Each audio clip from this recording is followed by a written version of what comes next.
ഈ പണവും സ്വത്തുമൊക്കെ കുറയുമ്പോഴേ നമ്മളൊക്കെ വല്ലാണ്ടങ്ങ് വിഷമിച്ചു പോകും. പക്ഷേ ആയുസ്സിൽ നിന്നൊരു വർഷം കുറഞ്ഞാലുണ്ടല്ലോ, നമ്മളൊക്കെ കേക്കൊക്കെ മുറിച്ച ആഘോഷിക്കുന്നത്. ഒരു ജീവൻ ജനിക്കുന്ന കാര്യം നമുക്ക് 9 മാസത്തിന് മുമ്പേ അറിയാം. പക്ഷെ അത് പോകുന്നതാണെങ്കിലോ 9 സെക്കൻഡിന് മുമ്പ് പോലും നമുക്കറിയാനാവില്ല. എത്ര കാശുണ്ടെന്ന് പറഞ്ഞിട്ട് ഒരു കാര്യവുമില്ല. വിധിയുടെ കണക്കെടുപ്പ് നടക്കുമ്പോൾ നമുക്ക് കിട്ടാൻ പോകുന്നത് എത്രയാ?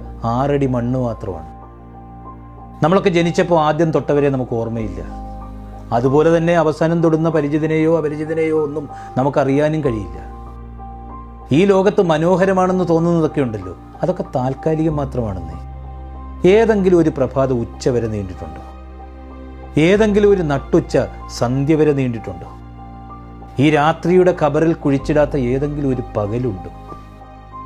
പിതാവിനും മാതാവിനും ജനനത്തിനും പ്രണയത്തിനും വിരഹത്തിനും വിവാഹത്തിനും സമ്പാദ്യത്തിനും സന്തോഷത്തിനും സങ്കടത്തിനും സംസാരത്തിനും നിരാശയ്ക്കും പഠനത്തിനും അറിവിനും ജീവനും വിശപ്പിനും മരുന്നിനും കർമ്മത്തിനും അധ്വാനത്തിനും സൗഹൃദത്തിനും ആകാശത്തിനും വെളുപ്പിനും കറുപ്പിനും മരണത്തിനും കല്ലറയ്ക്കും ഓർമ്മയ്ക്കും, ഇതെല്ലാം കൂടിയുള്ള ജീവിതത്തിനും 3 അക്ഷരമാണുള്ളത്. ഈ ജീവിതമെന്ന കളിക്കളത്തിലേക്ക് നമ്മളെയൊക്കെ ഇറക്കിവിടുന്ന സമയത്ത് ഒരു നിശബ്ദ സാന്നിധ്യമായി നമ്മൾ പോലും അറിയാതെ ഒരാൾ കൂടി വരുന്നുണ്ട്. പല കുറി നമ്മൾ ജയിക്കുമ്പോഴും അന്തിമ വിജയം മരണമെന്ന ആ നമ്മുടെ നിഴലിലാണ്. എന്നെങ്കിലും ഒരിക്കൽ ദൃഢമായ നമ്മുടെ ഈ കാലുകൾ പതിയെ പതിയെ തളരാൻ തുടങ്ങും. അവയവങ്ങളുടെ പ്രവർത്തനങ്ങളുടെ വേഗത കുറയും. മനസ്സെത്തുന്നിടത്ത് ശരീരം എത്താതെ ഇരിക്കും. ആശുപത്രിയുടെ മഞ്ഞ വെളിച്ചത്തിൽ കുറെ യന്ത്രങ്ങൾക്കിടയിൽ അപരിചിതമായ മുഖങ്ങൾക്കിടയിൽ ഒറ്റപ്പെട്ടു ഏറെ ഏകാന്തത അനുഭവിച്ച് ഒന്നും ഉരിയാടാനാവാതെ മൗനം നൊമ്പരമാക്കി മരുന്നുകളോട് പ്രതികരിച്ചുമില്ലാതെയും നിസ്സഹായനായി കിടക്കുന്ന ഒരു സമയം വരും. നേടിയെടുത്തതും വെട്ടിപ്പിടിച്ചതും നമ്മുടെയൊക്കെ ഇണക്കങ്ങളും പിണക്കങ്ങളും എല്ലാം തീരുന്ന ആ ദിവസം.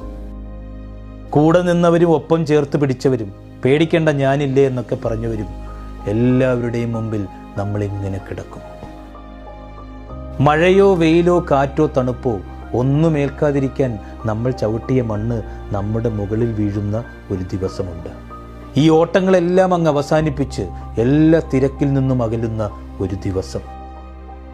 ജനനം തന്നവരുടെ വാത്സല്യവും കൂടപ്പിറപ്പുകളുടെ സ്നേഹവും കൂട്ടുകാരുടെയൊക്കെ സ്വാതന്ത്ര്യവും ഗുരുക്കന്മാരുടെയൊക്കെ അനുഗ്രഹവും പങ്കാളിയുടെ കരുതലും മക്കളുടെയൊക്കെ കൗതുകങ്ങളും അയൽവക്കക്കാരൻ്റെ ആഭിമുഖ്യവും ഒക്കെ ഉപേക്ഷിച്ച് നാം പോകുന്ന ദിവസം.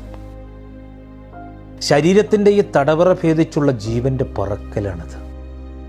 ഒരു നിമിഷത്തെ ഞെട്ടലാണ്, ഒരു മണിക്കൂറിലെ ആശങ്കയാണ്, ഒരു ദിവസത്തെ ദുഃഖമാണ്, ഒരു വർഷത്തെ ആചരണമാണ്, ഒടുവിൽ മറവിയിലേക്കുള്ള മടക്കമാണ്. നമ്മളെയൊക്കെ ഇങ്ങനെ പെറുക്കിക്കൂട്ടിയെടുത്ത മണ്ണിലേക്ക് നമ്മളെ തിരിച്ചേൽപ്പിക്കുന്ന ഒരു പ്രക്രിയ. ശരീരം മരണത്തോട് ചോദിച്ചു, നീ വരുമ്പോൾ എനിക്ക് എന്താണ് ഇത്ര വേദന? മരണം മറുപടി പറഞ്ഞത് ഇങ്ങനെയാണ്, നിന്റെ ജീവനായ ആത്മാവിനെ ഞാൻ വേരോടെ പിഴുതെടുക്കുകയാണ്.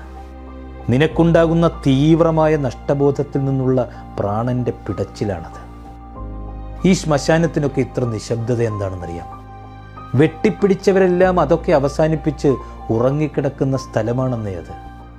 പറയാൻ ബാക്കി വെച്ചു പോയവർ, വേദനിപ്പിച്ചു പോയവർ, സങ്കടങ്ങളെയും സന്തോഷങ്ങളെയും ഒരുപോലെ ഹൃദയത്തിലേറ്റിയവർ, സ്നേഹം വിളമ്പിയവർ, വെറുപ്പിൻ്റെ സിദ്ധാന്തം മുറുകെ പിടിച്ചവർ, നിറവേറ്റാത്ത ആഗ്രഹങ്ങളുടെയും ബാക്കിയായ പ്രതീക്ഷകളുടെയും സ്വപ്നങ്ങളുടെയും എഴുതപ്പെടാത്ത പുസ്തകങ്ങളുടെയും ഇനിയും പാടാത്ത പാട്ടുകളുടെയും കണ്ടെത്താത്ത കണ്ടുപിടുത്തങ്ങളുടെയും അടയാളമായി മീസാൻ കല്ലുകൾ അവിടെ കുത്തിവെച്ചിരിക്കുന്നു.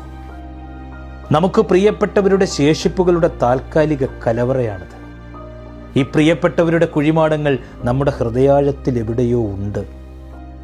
ആരുടെയെങ്കിലുമൊക്കെ ഓർമ്മയുടെ ഖബറിൽ നമ്മളും ഉറങ്ങുന്ന ഒരു കാലം വരും.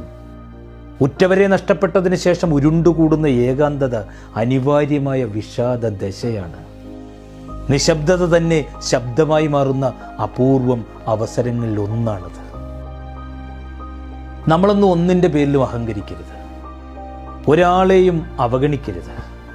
ഈ നേടാനെടുത്ത സമയത്തിൻ്റെയൊക്കെ ഒരു അംശം പോലും വേണ്ട ഓരോന്നും നഷ്ടപ്പെടുത്തി കളയാൻ. ഇത് നമ്മൾ കൊടുത്ത മതിപ്പും ചെയ്ത ദാനവും ദ്രോഹവുമൊക്കെ ചെയ്തതിനേക്കാൾ ഭംഗിയായി നമുക്ക് തിരിച്ചു കിട്ടുന്ന ഓർമ്മയോടെ ജീവിക്കുക.